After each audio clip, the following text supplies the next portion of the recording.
Hello, everybody, and welcome to the show. Today is Monday, September 23rd, 2024, and if today is not this date, you are watching a replay. We are broadcasting live in the United Public Radio Network, the UFO Paranormal Radio Network, 105.3 FM on the Gulf Coast and 107.7 in New Orleans. We are also broadcasting live on social media, and this show is brought to you by the Experiencer Support Association. I'm your host, Ryan Stacey. I'm a licensed private investigator. As a director of investigations for the Experiencer Support Association, I use my investigative skills to dive headfirst into the hidden mysteries of UFOs, paranormal activity, and consciousness phenomena. All right, thank you for tuning in. Got to say that every time because I get new listeners on the regular.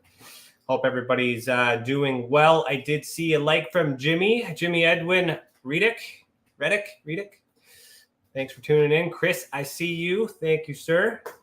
And a shout out to, there's a few of you who haven't popped up yet, so don't be a creep, say hello. Jimmy starts off by saying, you're always so informative with UFO stuff. Keep up the great work. You're so in tune and keep knocking on the right doors. I appreciate that. I haven't done any UFO work in a while.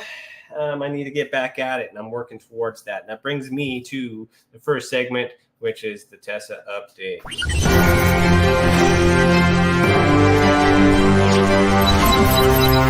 Tessa News and Updates. All right. So for the most part, everything is working. Good job, Chris. You got everything where it's got to be. Awesome. Good job. So tomorrow, Tuesday, September 24th at 7 p.m. Eastern Time, we will have Beyond the Tinfoil Hat, Season 6, Episode 37. Danny Whitson will be interviewing Dean Greaves, which is a spiritual teacher, or who is a spiritual teacher and an author. So make sure you tune in to that tomorrow. The next thing that we want to talk about is EA. EA is this Wednesday. So if you haven't signed up for EA yet, or don't know what EA is, head to the website, experiencersupport.org. Under the Experiencer tab, you'll see something that says Experiencers Anonymous. You'll be able to find that. Click on that. It'll give you some information about the event and whatnot here. But I just want to take a peek and see how many tickets are left here. All right. Well, tickets are still available. So they are free. You still got some tickets here. So they're still available. For those of you who want this session, it is this Wednesday. Please come out to it. Enjoy it. Participate in the conversation. We do have volunteers assisting with this program to help us understand, the help us understand and to assist with the mental illness that comes with these experiences. Unfortunately, they do exist. I'd be lying to you if I said they didn't contribute to the issues that we have within disclosure. However, this is a method that we can use to rule out whether or not existing or conditions have anything to do with your experience. And that's what we want, because it'll reinforce and support that, because we know the naysayers are going to just use that as an excuse. All my haters know all my problems, and they often bring that up all the time. But I know that once I have evidence, it ain't your judgments, your opinions mean diddly squat. Can I say that? Yeah, I'm on radio. This is hard. That, and the other thing that we got going on is we're still working on bringing in a new thing to Tessa. We have some announcements that I have to do, which I'm behind on because I've been busy with rebrand and a restructure of my investigation company. So we've been kind of busy with that. Masonry's been busy. So there's a lot of stuff going on, but I owe announcements to some people. And Jillian, hello, I'm talking about you right now. I do have to make some announcements about the CE5 program that we're going to be bringing to Tessa at some point once we figure out the details. But where we're stuck right now is, to be honest, is trying to find a name for it. Okay, we've used CE5, Stephen Greer. There's HIC, Human Initiated Contact, which has been used before. We're trying to figure out the proper way to name this phenomenon to fit within the ultra spectrum, but still be neutral to the point that no matter what everybody calls it. So something we are working on. We got a couple funny ideas that we were talking about in the chat. But maybe we'll make a post or something like that. I think I was supposed to do a poll. I think so. Forgot about that. I got to get to my notes this week. I will. I promise. But other than that, that's it for updates. So today's episode is 2019-0043 beings observed. So let me play that jingle there.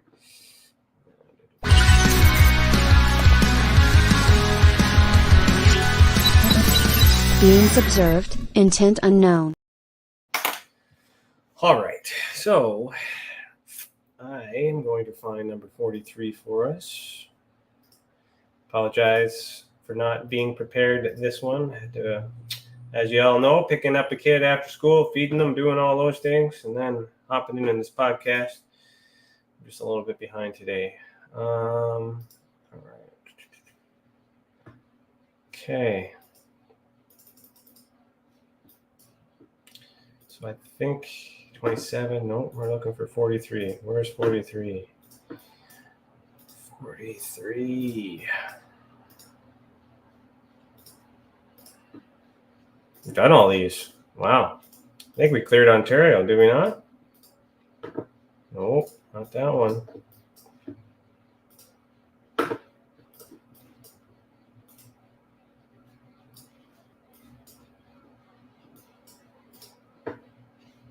$72. 43. There it is. Found it. Okay. All right. So this is the one we're going to do. Let me get to the comments here. What did you say? Hello, Jimmy. You seem to know how to break down the secrecy wall. It's not about breaking down the wall. It's about being persistent. It's about being accurate. It's about saying the right thing to the right people, because when it gets escalated to those who make the decisions, they know what's coming next if they do not provide what I'm asking for. I do that quite a lot, especially in law. You need to remind people of their laws when they're breaking them laws, and give them an opportunity to correct it, let them fix it, and also let them know that you're willing to appeal or escalate it. And you just continue to hammer that as politely and as professional as you can until you get the results that you're looking for. Or I shouldn't say that, until you get them to do what they are contracted to do. Say it that way. All right. Yeah, Jillian says we aren't going with my last two ideas. No, we might. That might be the only things that we do with your last two ideas, because that seems to be the only thing that works these days. But we'll come up with something.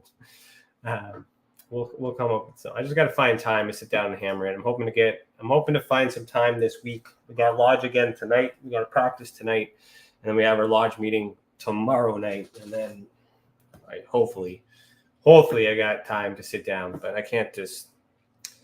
To be creative, you need to be undisturbed, as I'm sure you know. Okay, so on that note, we are looking for volunteers and or people who want to do trade work or services for services. If you want to help with anything behind the scenes, just reach out to Tessa and let us know. All right, so this is continuing from our episode last week, where we were talking about a really complex case. Okay. And this one is also complex, but happened in a different place and time in the world. But the experiencer is the same, and we'll see that with the experiencer ID number when we get into it. Okay, so I'm going to play the video here for you guys. On April 30th, 2019, in Windsor, Ontario, Canada, an experiencer reported mysterious markings and bruises from a recent encounter with quote an extraterrestrial being. So I'm just gonna. The next slide says this experiencer has been visited, quote, by many types of beings since 1969. So all these beings here.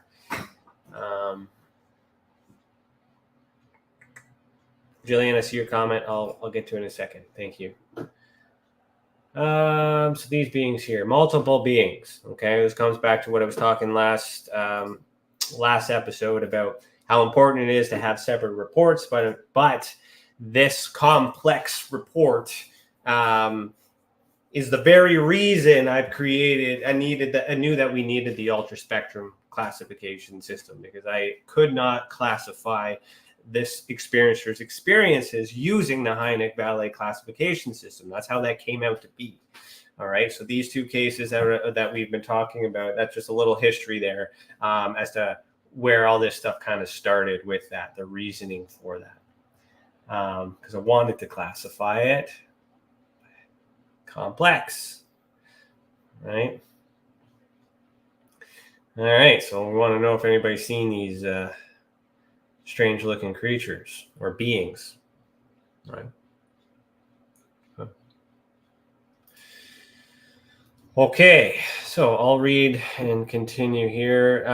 Jillian did say, so take your time, take the time you need. I'm getting stuff done in the meantime. Better to take time and effort than using something half good. Yeah, I do apologize. I do want it to be good, but I have to give you time, and I haven't been able to give you the time that I promised because I've just been busy with everything else. So I owe it to you to set this up, and I will set it up, I promise. Okay, so the report says my husband is in the military. All right, so that's important. Okay. Once in a while, we would go for 6 months overseas. Okay, so it's a traveling military family. One time he went away. Experiencer was alone. In the morning, I wake up with bruises on my legs more than usual. They be on the same spot on each leg. So saying this at the beginning is suggesting that this relationship with the military husband may have something to do with this experience. We can't prove that, but that is what's being suggested here in this statement. Okay, that's why that's provided. That's the reason for it to be there. Otherwise, it wouldn't be in there. My husband was worried and concerned about how I was getting these, as he should be. When he left, things turned for the worse, which is unfortunate. I remember I would wake up and sense that the ETs are coming. So not a comfortable feeling. The room turns dark and feels cooler, and the wall pitch black where the grays came through. They go around my bed. I can still move at this time. One pulls off my sheets. I'm looking into his large black eyes. They step aside, and then I'm paralyzed and can't move. I feel myself floating up and going through the black wall when they came in. So this not comfortable feeling is normal for what's going on, for what's being observed. The concern I always have is I was waking up. So we don't know if you're still asleep or in a dream state or in the real state, reality. It's really hard to pinpoint when and where this has happened. But we're starting to see a pattern here. A lot of this stuff does happen when we're, reaching REM sleep, perhaps. I gotta pay attention closer to the time frame of where this is happening. But so there's a pattern there. But does that mean they're dreaming? Remember that. We still have psychogenic activity. We still have the ability to remote view. Why can't you remote put messages in people's minds? The technology exists. It's very possible, and we have to take that in consideration. That might be what's going on here. Okay, so the grays. So she's identified the beings based on what she knows. The paralyzed part is interesting. So are they sleeping? Can they not move? Are they dreaming? Or did some sort of, I would say energy, some sort of psychogenic activity to create this paralysis? We don't know that. Okay, but this is common. I feel myself floating up and going through the black wall they came in. So is it a dream? If it's not a dream, how is this possible? Well, it's possible if it happened in your mind. But if it happened in your mind, that doesn't mean it's not real. It's still very real. I have to understand when it's in your mind, if you're in a sleep state, if it's a past life, if it's a genetic memory, all right, or if it's future thought. Who knows where our minds actually go when we go to sleep, right? And things like that. This experiencer learned. So here's additional information. This experiencer learned through regression that more beings were present over the series of events. We have included those beings in this past post and video. Cases will be separated at a later time. This is one of the many complex cases that inspired the creation of the ultra-spectrum classification system. So it's written right there. Right on. Okay, so now let's look at the original evidence. So we do have beings observed, but part of this is also visitation. Okay, we look at the ultra-spectrum classification system.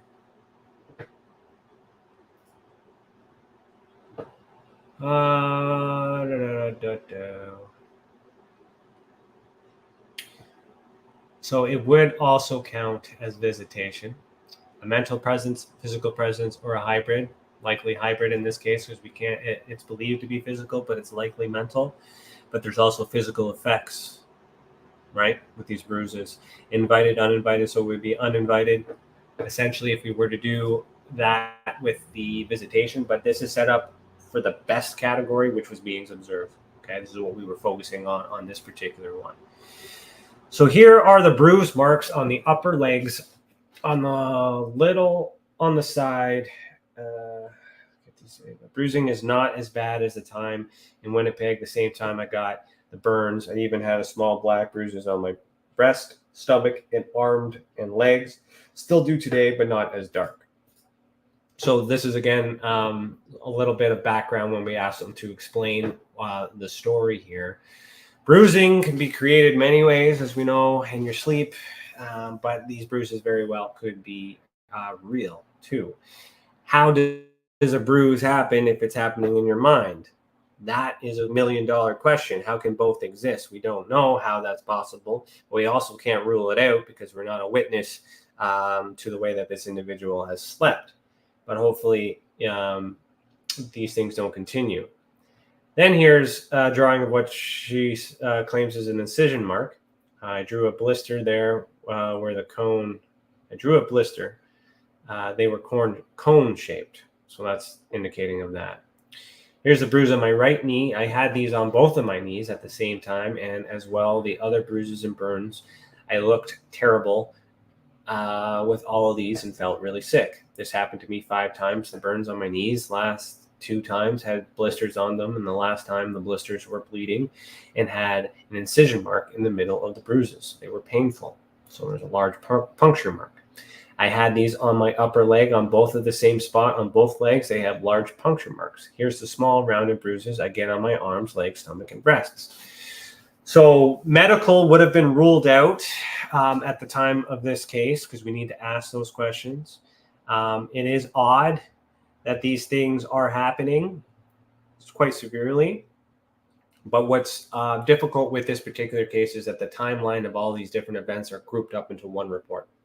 So as complex as this is, I don't have the individual data for each of these things. So when something happens, you want to report it while it's fresh in your mind or while it's happening if you can. So that way the information can be collected ASAP and your memory can be as sharp as it needs to be. Okay. What was I going to say here? So this part here can also be considered residual evidence. Okay, we have an external effect and the human was affected. Okay, we've got markings or implants or depending on what you want to categorize this as. So this hybrid event, even though we're focusing on beings observed, also fits with visitation, also fits residual evidence, and it should be classified as hybrid because it's a mixture of all of these things, but it's blended. It was so complex that I could not use it. I had to put it in there as an example. Okay, Michelle Desrochers, thanks for tuning in. I see your love. Thank you. Okay, so moving on back to this. The burn marks, my lower arms outside above the elbow, I had these the same time as the burns on my knees. These ones were medium brown color and painful. No incision marks in these. This happened in Winnipeg as well. Okay. So the assumption is that all of this stuff has happened in one night, which is quite severe. However, it is likely that these have happened at different times over a long period of time. That is not available, but there's evidence that this experiencer is experiencing, residual evidence while they're sleeping, and we need to look into that. These do not look normal. They're not bed bugs. At least they don't look like I'm saying bed bugs, but like bug bites in the bed. But then we start to get into these things. Okay, so here's the beings observed. Okay, she called them grays. I will call them a being observed because yes, they appear to be gray, but are they gray aliens? I don't know. They could be a gray suited human. They could be an android. It could be a machine, but still a being. Okay. So this is the aliens. This is what she calls them, assuming they come from outer space. I see they're 3.5 feet, have a large head, big, long black eyes, no hair, no ears, holes for the nose, small mouth. They have 4 fingers and light gray in color. So they fit the description of the typical gray alien. Okay. Those who know the history of this image of the gray alien should know that it's part of a marketing thing that was set up by Roswell. Okay. This image was created as marketing. However, since then, a lot of these images have come forward because this is the belief that what these extraterrestrials look like that crashed in the Roswell, New Mexico crash, if that actually happened, allegedly, because we can't prove that has happened yet without reasonable doubt. So here they are again. There's that black wall. My room gets darker and the entire wall turns pitch black. In seconds, they walk in through. There is no wall. The room temperature feels cooler at this time. So how is this possible? How can they walk through this wall? Right? It can be explained in the conscious, in the psychogenics, but can it be explained in the physical? Right? In order to do that, some sort of technology would have to exist. It'd have to phase. It would have to move through these walls. So are they actually doing this in the 3-dimensional world, or is this a simulation? Is this a vision that is being seen by the host, the experiencer? And even if it is, that does not mean that this event didn't happen. You just have to question where and when it's coming from so you can put that data together and know where to look. And just because it's in their head doesn't mean that we can't do anything about it. If you guys are looking for that empirical proof and all that other stuff, you got to talk to the experiencers. The experiencers are disclosure. You're not going to get this physical stuff until they want to reveal it, I believe. But who knows? All right. So then moving on. The ETs come from the closet. The closet and wall are pitch black. Closets, for some reason, are common, like little portals. I don't know the history behind that or why that's always the way that it be, but somebody said it once, and now everybody seems to be happening everywhere, right? There will be history behind that. A couple of them walk around to the right side of the bed, and a couple of them at the end of the bed, and a couple are at the side I'm on. I'm a few feet from the closet where they enter. So if they're sleeping and in a dream state, this is very vivid information. This is very detailed information. They might be comfortable. They might be relaxed. It might be a combination of all these things. But how do we prove it? Because she's sleeping. She doesn't have a bed. She doesn't have, a camera in her bed. She doesn't have a video camera, and things like that. So we have to rely on these drawings. We have to rely on these recreations, if you will. Jillian says, I've experienced very similar with 3 beings seemingly coming in through the wall. See, now we have some validation in the sense that this experiencer is not alone. But are the circumstances of her cases exactly the same as this one? Well, that depends on the reports that come in and the details that Jillian remembers. So, we need cases to come in, but I also need people to help me with the data and the research and getting the documents and all that stuff up, because there's a lot of information that kind of needs to get out to explain this. But we're as you know, we're self-funded and working with what we got, and very grateful for the team that is putting in their time as it is. But if you guys want progress, you gotta either help out or support on Patreon, Heed the World, and let us know. Jillian also continues to say, I feel like it was done through a holographic projection. So that's her perspective. And I tend to agree on something like that, because that would make sense on how this could happen in the 3-dimensional world. If it was a holographic projection, there could be government involvement. Okay, the human element is involved, and that makes it easier for me to track. If it's extraterrestrial and superpowers and all those other things, I ain't cut out for that. I can't go there. I can't do that. I don't have the ability to do that at this time, and I sure as heck don't have the time to practice and teach myself how to do all this stuff. But it happens to me sometimes too. But I got to bring it into the physical. All right. I do think some of these cases could be holographic.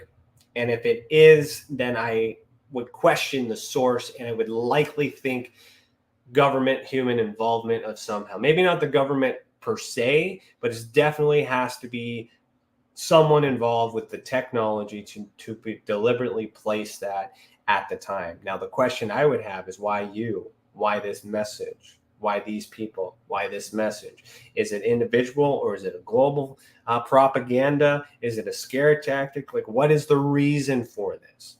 And that's the bigger question. Okay, then we continue on. Then she sees this one as I'm getting out of bed. He comes out of the washroom. Looks like he's looking at me as he walks across the room. Now, if she was sleepwalking, if she was asleep, perhaps this is somebody that's in her house.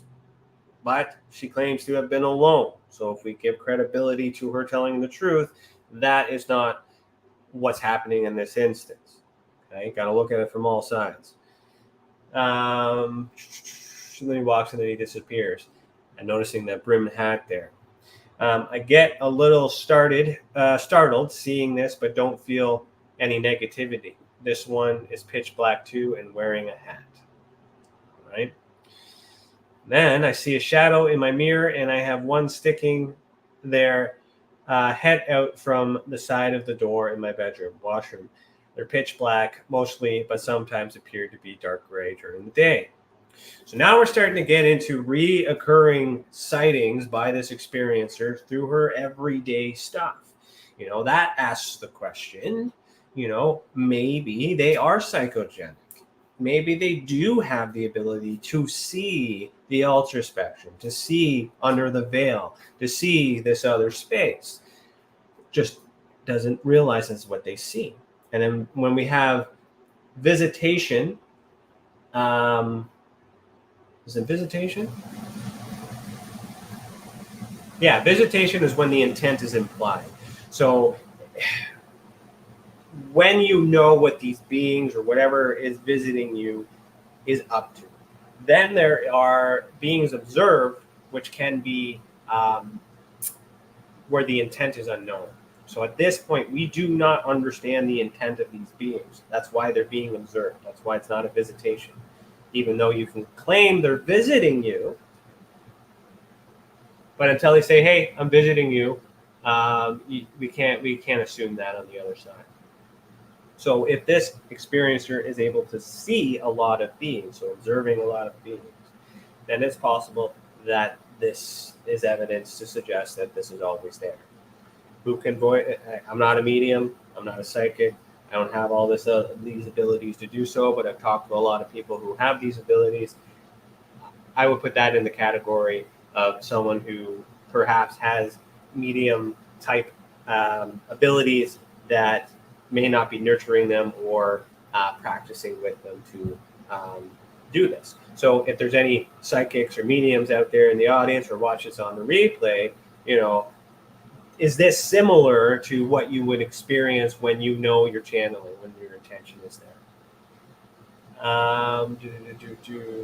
Okay, Julian says, she could be going into a semi-astral projection. Okay, but not fully separated, therefore more susceptible to seeing them while seeming to still be in her body. Yeah, see, semi-astral projection. I never thought about that because, yeah, it is a bit of astral projection. But astral projection is more intense, right? You want to project, but I guess it is also possible for those with the psychogenic ability or sensitivity to astral project unwillingly, right? And that very well could be an explanation for it, but that still brings us to the same space. It still brings us to the ultra spectrum. That still doesn't give us any physical evidence So if this experiencer is listening, we could suggest trying these methods and see when you intentionally do these methods if the same thing happens.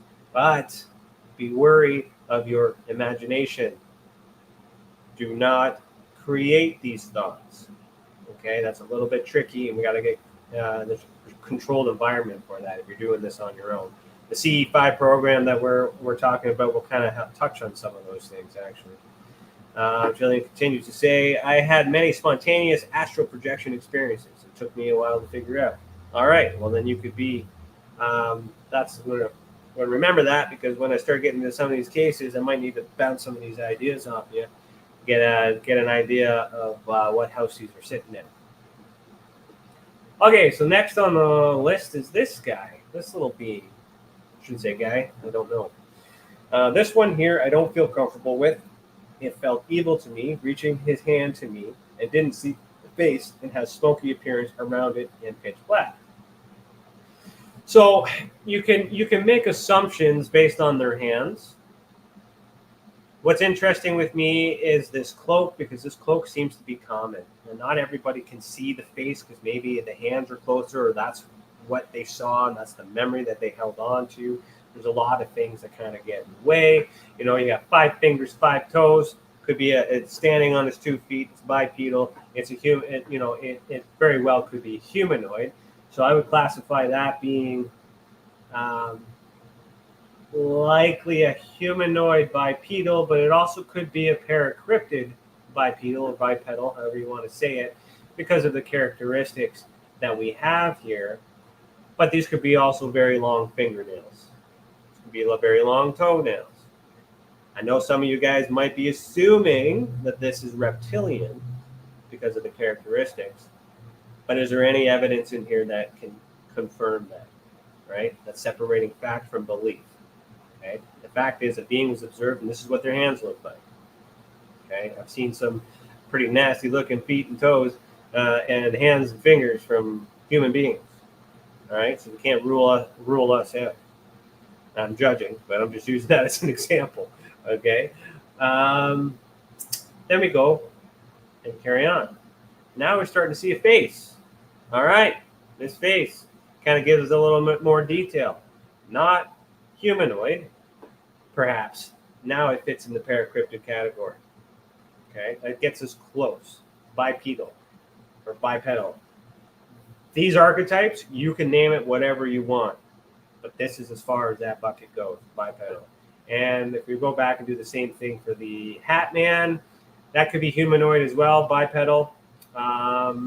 It's a shadow, so it could, also be an apparition, depending on the details that come. And then, of course, these little gray beings could also very well be humanoid, paracryptid, if you would be an extraterrestrial, but it really depends on how you want to do it. So when you guys are using this system, you want to pick the best possible one. And if you don't have the all the data, then you've got to ask the questions. Okay. All right. So moving on. So continuing. So this is one of them. I see their hooded cloaks are pitch black. I can see their face with the light coming in the window.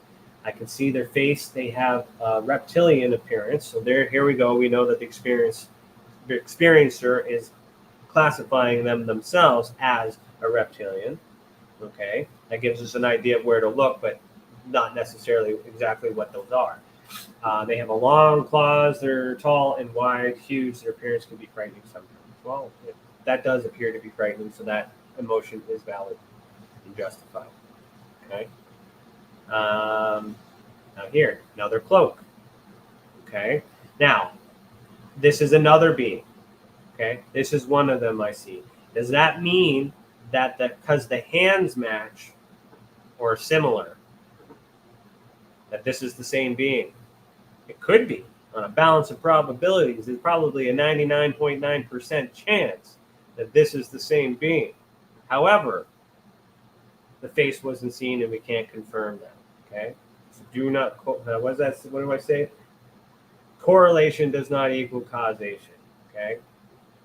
Here we are with another cloak, but look, the hands are different.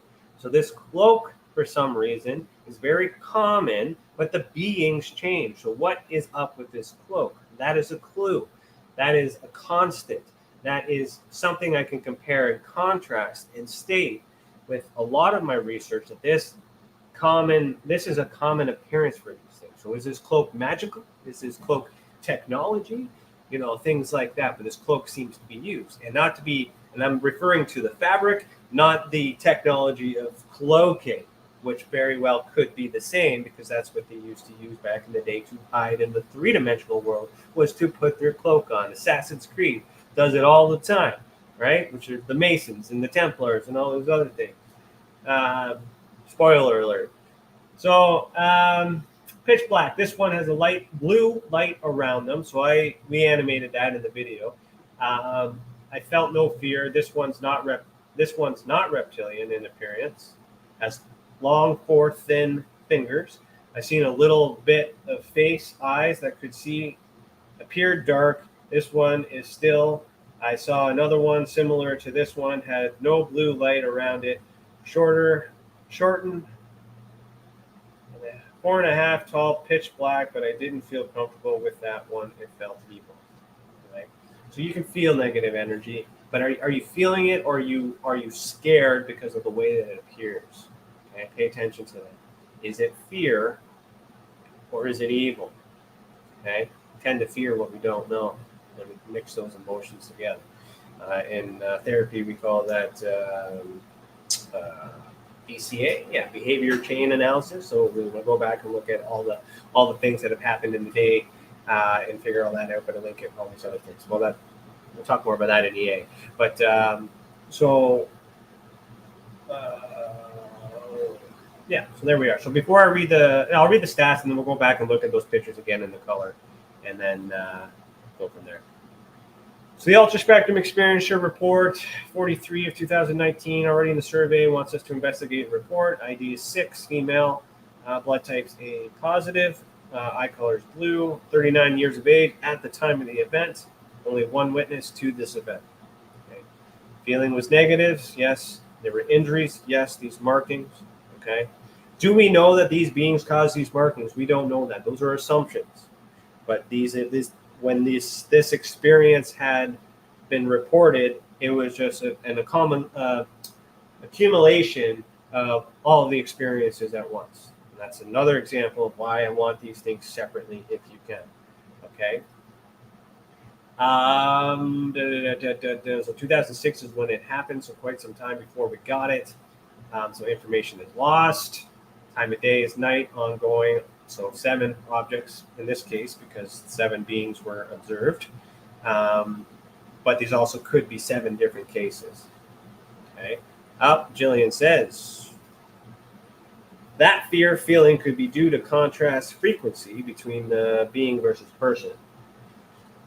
Yeah, it could be. Like, I'm starting to notice when I'm vibing high a little bit. I used to think it was restlessness. I used to think it was boredom, hypersensitivity. Well, I have hypervigilance. That's due to my Army stuff, but it's kind of in the same boat. But I've been recognizing it as a higher vibration instead of an illness, in some ways. But when I'm trying to figure it out, when I'm trying to study it, when I'm trying to trust it, when I'm trying to experience it with my own stuff, I take into consideration of all my childhood crap and traumas and whatever comes along with these things. It does feel like I'm in 2 places at once. All right. So from a personal experience, I can agree that what you just said sounds like what it could be, but we don't know. Not necessarily that they're negative, just emotions produced due to the mix. Yes, and I agree. I mean, it's real that these beings at the end of your bed, when you're in your home alone, in a place where you're supposed to feel good and safe and secure, it is natural to feel fear. All right. I would lose it if I saw something like this in my house. I'd be walking around punching the air trying to tackle these things, catch them. I would fight. I would freaking fight to the death if I saw any of these things. Right? I would try my hardest, but unfortunately, I have not had any of these experiences. But I don't dismiss that it's possible because I haven't had them. Talk to a lot of people who are experiencing it, and I know it exists. I know the phenomenon is real. I don't have to have cancer to know that cancer is real. In some things, that's just one example. But so one day maybe I'll have this and I'll be able to be like, me too. But how do I prove it? It'll be no different. I'm drawing it on a piece of paper, and then it's not really help. Consciousness split. I get it. Yeah. Okay. So let's call it that. I think that's exactly.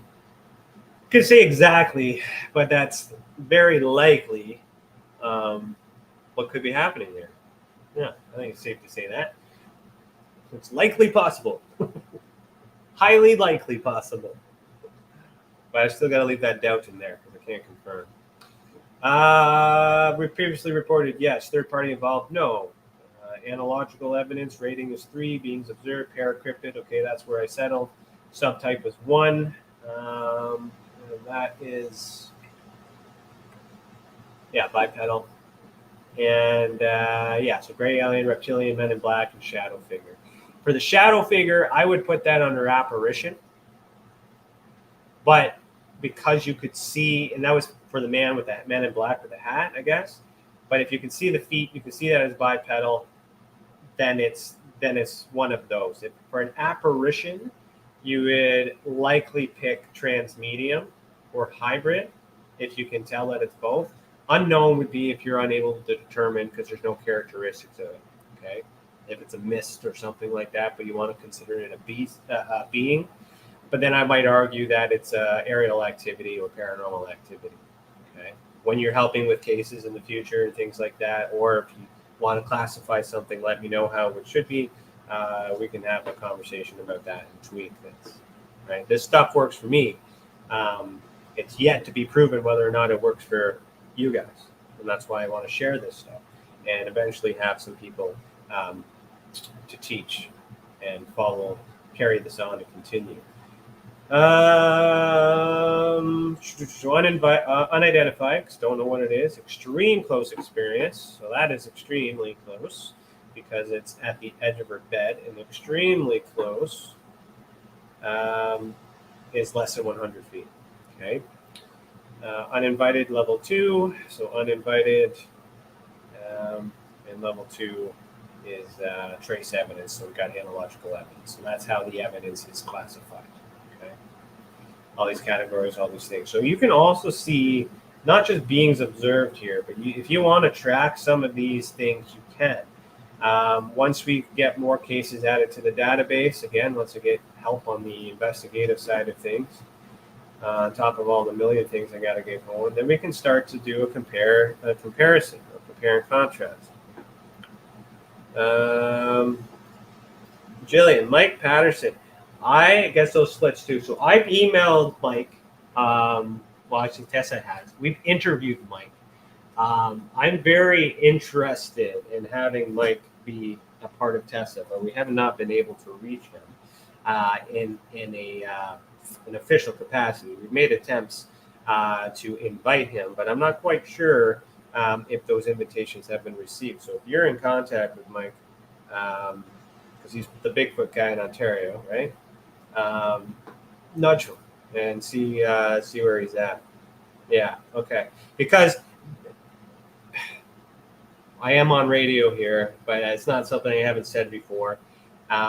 He's involved with MUFON in a certain way, but with the certain people that he's involved with are on my burn list based on the conversation that we had today, how I spread light with fire. They're on my fraud list. They're on my incapable list. But that doesn't mean I don't think Mike is part of that. And I do think that he would be a great asset for Tessa, but he has his own, he's got his own opinions on the crew that he's hanging with, if you catch my drift. All right. And if you're listening to this, Mike, I've been trying to get a hold of you. If this resonates with you, let's talk about it. And for those people that I'm indirectly talking about, you know who you are, you know what you did, and you're really lucky I haven't exposed you. So you better not be still doing that. Anyways, he explained to me he would be good to pull in for analysis. Yeah. I can talk to him. We'll keep in touch.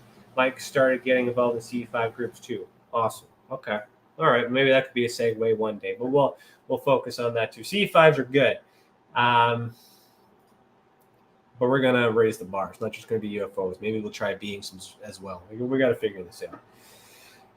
Okay, so now with this little bit of a compare and contrast, we do start to see some shape with these beings. These beings are have similar characteristics, especially with the darkness. But are these sightings happening at night and you just can't make out the details?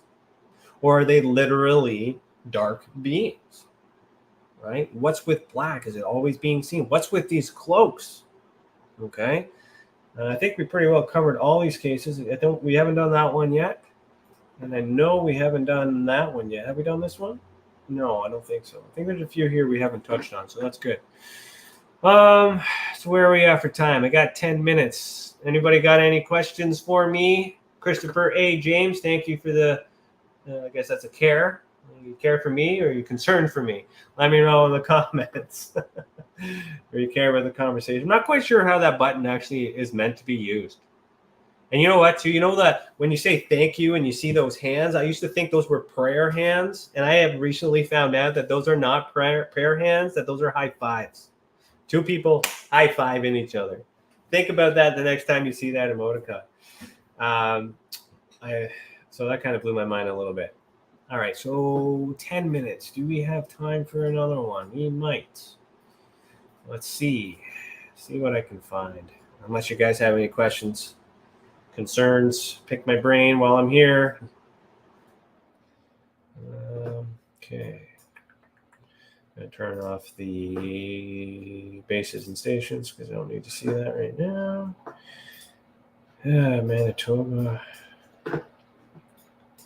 So the next case we would be looking into, that's 41. Aerial activity. Yeah, this group and this experiencer, that's a group that I want to put together as well. This experiencer, let's see if we got all of her cases that's been reported. Let me see here. Yeah, so we did talk about that one last week. If you guys are interested in, specific things like shadow figures. There we go. So the categories do work this way. Okay, this is a good research tool if you guys want to use that as investigators. You can also search at the top, and the more data we get, the more we input here. And that's where I really need the help is getting it on the back end, because like I can do the work, I can get it all ready, but getting it uploaded also takes time. And like you get what you get. So if anybody wants to help out, please let me know. Okay, so the next case then for next week, so I think we'll help Chris here. Oh yeah, that's a nice one. I think we are moving. Maybe we'll just come down here. All right, so this is another one of those balloons. So the high altitude surveillance balloon was brought down. So this has been marked. That's what that one is. You do have a few in here as well. All those balloons have been tracked and put in there. For the UFO part, I think that we've covered everything in this area. We're really moving on to another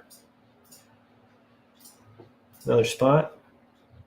What's interesting about all these UFO balloon things is here's your border here, right? We got a lot of activity here, and there's probably some underground stuff up here in Ottawa and things like that, but that's for another show. Okay, so over here in Manitoba, this is the UFO report regarding a UFO at Falcon Beach. So this is a declassified document. This is a Canadian case. guess I could, I know what I got, 8 minutes. Might be able to read this. So this is the declassified document. This is another thing that we want to do is get these documents up, but we need help doing the back end and all that other stuff too. But we're tagging them all the same way, but the declassified documents are also separated, and you can see them on these declassified points of interest and the document event timelines. So I don't know if I've talked about these yet, but maybe I'll use this time to explain that. So from the declassified document parts, this is going to include information from 3 sources. So we measure visually with the in proximity with the map, but the same information is also measured in time and association. Okay, so the declassified documents, when they use this timeline, I've explained this in previous episodes. I think I had an episode that was dedicated to it. You essentially just pick the year that you want to go back to. And as these pieces of evidence get added to the database, they will go to their designated spots. And this is helpful because you want to piece things together. So if we were to look at this case here, 2019, all right, just to use this as an example. 2019, way the hell up here. Beings observed interior camp. So they're up here, but then now we can kind of be like, okay, May 16th, was that one particular? July 2nd. Okay, so July. Where the hell is July? May 2nd might have been when it happened. May 16th. Let me see here. Oh no, that's a different one. So everything is kind of grouped up here. So then we can start to see a pattern, how many days have happened. But then it mixes with, the time of the event was 2006. That's why. Not the date I got it, the date the event happened. Here it is. Okay. Wellington. So this is where the event took place. Or is that the wrong one? Right here. There it is. Okay. So then 2007, that's the next thing. Military police report intense light at Canadian Forces North Base, September 14, 2007. So as I add this data here to the timeline, eventually we plug and play. Because I might get a document today that came from the 60s, that came from 1990. So all that information needs to be looked at this way. But then the points of interest, any person that is mentioned, the document that they are mentioned in, we will have this running tally here, and I'm keeping track of their names, their ranks, their places. And why is this is important? Because not every person who redacts the documents redact the same thing or the same way. They use a different discretion. And sometimes, depending on the secrecy of the document, what they redact in that document isn't as high of a risk as some of the stuff that they redact. And sometimes they let some of these abbreviations or these names slip and some things that are redacted. And eventually I'll be able to solve some of these pieces. If you're listening, please, that's a good way for you to clean up your act, but please don't. Please continue making these human mistakes. So we will track it that way. We will also be keeping track of the places, organizations involved, okay, and what documents they're mentioned in. We will also be tracking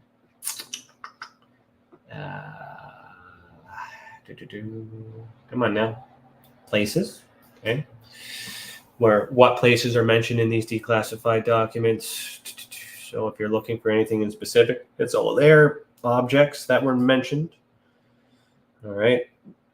All this stuff is being tracked. So every time we put in a document in the back end projects, this information is automatically generated. So this will build on its own as we get more documents and cases added.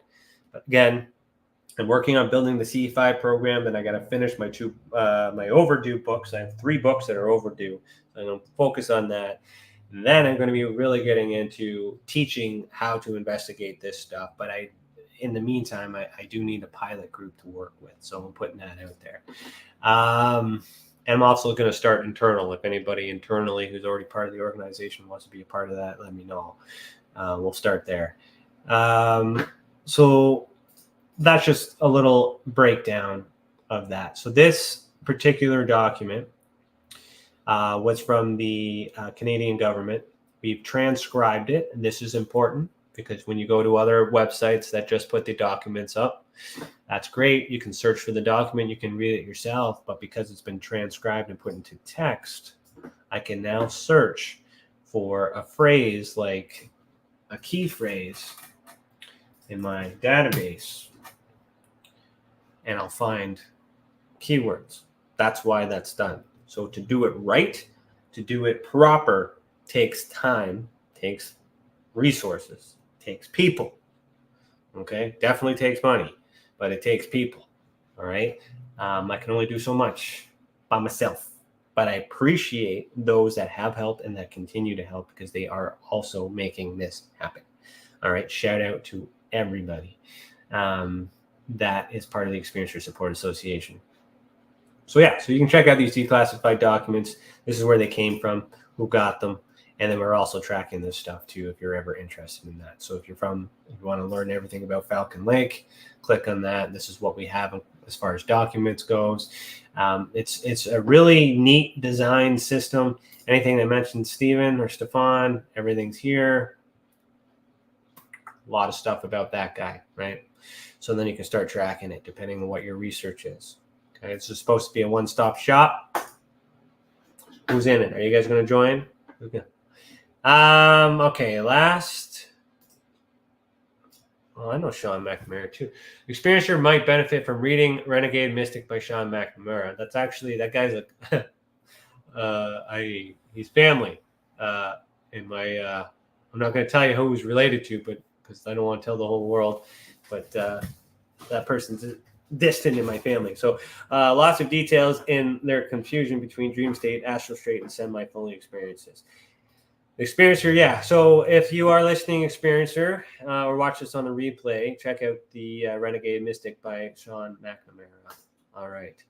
That's another thing I want to work on. It's called the Ultra Spectrum Library, where we could make a little shop for books that we refer. Lots of ideas, but so little time. So little time.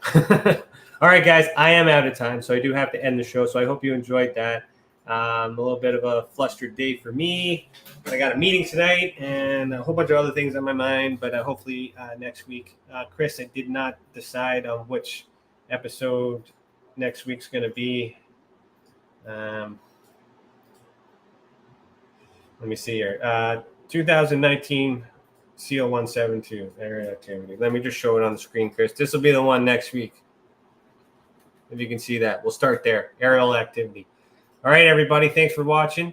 We're broadcasting live. Yeah.